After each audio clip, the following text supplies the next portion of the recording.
Shalom saudara terkasih dalam Tuhan Yesus Kristus, salam jumpa bagi saudara seiman dimanapun saat ini berada di seluruh wilayah Indonesia dan di luar Indonesia. Saya berdoa roh, jiwa, dan tubuh saudara dipelihara sempurna oleh Tuhan kita Yesus Kristus bagi saudara yang menyaksikan tayangan video ini.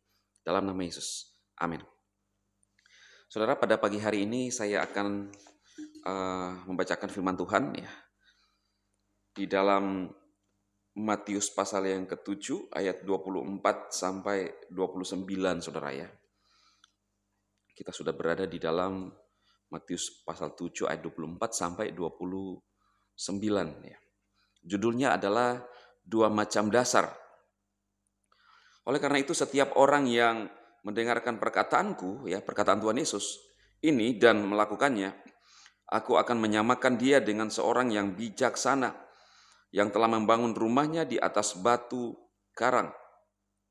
Dan turunlah hujan dan datanglah banjir dan bertiuplah angin dan semua melanda atas rumah itu.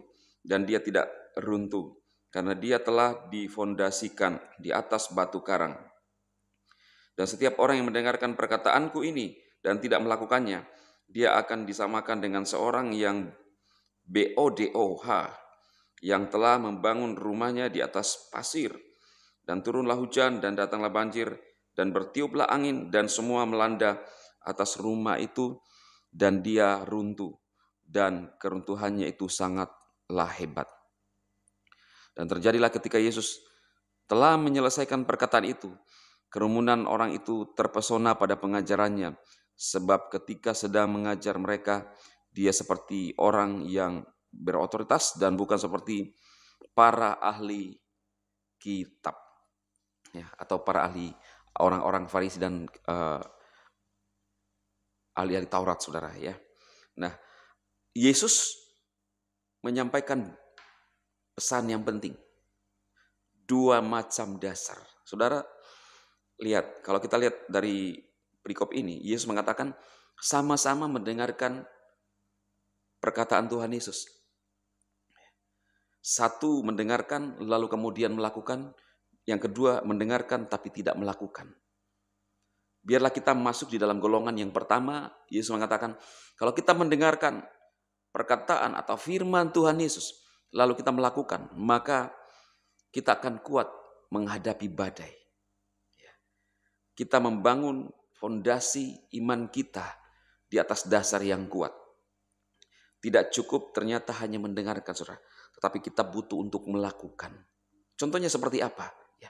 Saya memberikan sebuah ilustrasi, misalnya kalau kita mendapatkan sebuah resep, saudara, ya, sebuah resep yang luar biasa ya, resep makanan yang sangat enak ya. Nah, saya hanya melihat resep ini, membaca resep ini, lalu saya naruh, tidak ngapa-ngapain, maka saya hanya tahu, tapi tidak pernah mengalami dan menikmati bagaimana hasil dari masakan ini, resep masakan ini. Tapi kalau misalnya saya melihat resep ini, kemudian saya mulai mengerjakan, saudara, saya mulai membuat seperti yang dituliskan, ya, mulai memasak misalnya, ya, dan akhirnya jadilah sesuai dengan resep itu, saya bisa menikmati. Nah, Tuhan menginginkan ketika kita menjadi orang-orang Kristen, mendengarkan firman Tuhan baru melakukan, seperti tadi yang saya analogikan. Mempraktekkan sehingga kita bisa memakan makanan yang enak dari resep itu. Sama. Kalau kita hanya membaca lalu tidak melakukan, saudara, percuma. Kita menghadapi masalah, goncang. Itu sebabnya ada banyak orang yang meninggalkan Tuhan Yesus. Kenapa? Dia hanya sebatas mengetahui firman tanpa melakukan. Dia hanya mengharapkan sesuatu yang baiknya saja tanpa melewati prosesnya. Alkitab berkata bahwa kita sebagai orang-orang percaya juga akan mengalami pencobaan, saudara. Tetapi pada saat kita mengalami masalah-masalah itu, Tuhan memberikan kekuatan kepada kita sehingga kita bisa menanggungnya. Kita tidak diciptakan menjadi orang-orang yang percaya lalu seperti robot, saudara. Tetapi kita punya perasaan, pikiran, kemudian ada respon dari segala macam masalah yang ada di sekitar kita. Dan Tuhan menginginkan respon-respon yang benar yang ada dalam hati kita itu muncul ketika ada masalah-masalah. kita mengingat firman Tuhan. Tetap tekun. Ada banyak contoh-contoh di Alkitab yang menjelaskan saudara. Bagaimana mereka bisa kuat menghadapi permasalahan hidup.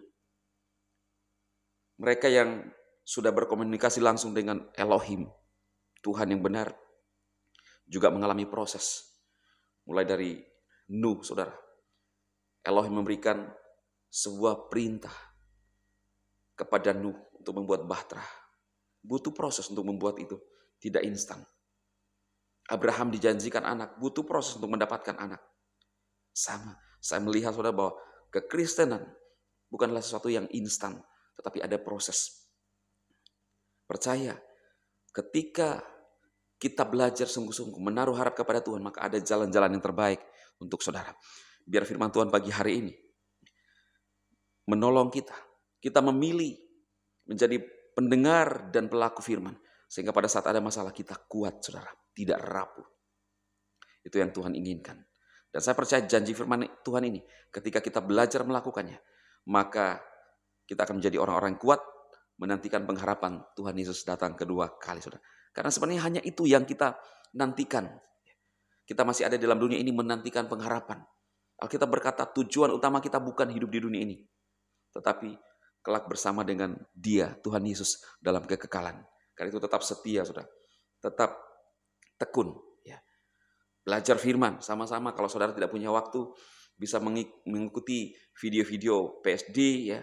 Kita menyampaikan firman berurut. Ya. Sekarang ada di perjanjian baru, per perikop, per judul, saudara. Sehingga kita mengerti firman Tuhan, kita dikuatkan dari setiap firman Tuhan. Tuhan Yesus memberkati, saudara. Mari berdoa. Bapa, di dalam nama Tuhan Yesus kami bersyukur untuk pagi hari ini buat anugerah-Mu, penyertaan-Mu bagi kami setiap umat-umat-Mu sampai saat ini. Kami bersyukur dan berterima kasih untuk kebaikan-Mu. Lanjutkan kasih karunia-Mu bagi kami Tuhan.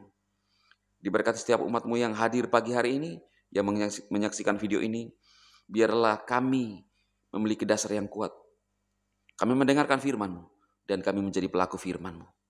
Sehingga kami tetap kuat menantikan pengharapan kedatangan-Mu yang kedua kali untuk menjemput kami. Diberkati umat-Mu yang mengalami pergumulan, Tuhan buka jalan, Tuhan tolong mereka. Kami tetap berharap kepada Engkau sampai Tuhan Yesus menolong kami. Di dalam Yesus Kristus kami berdoa, haleluya.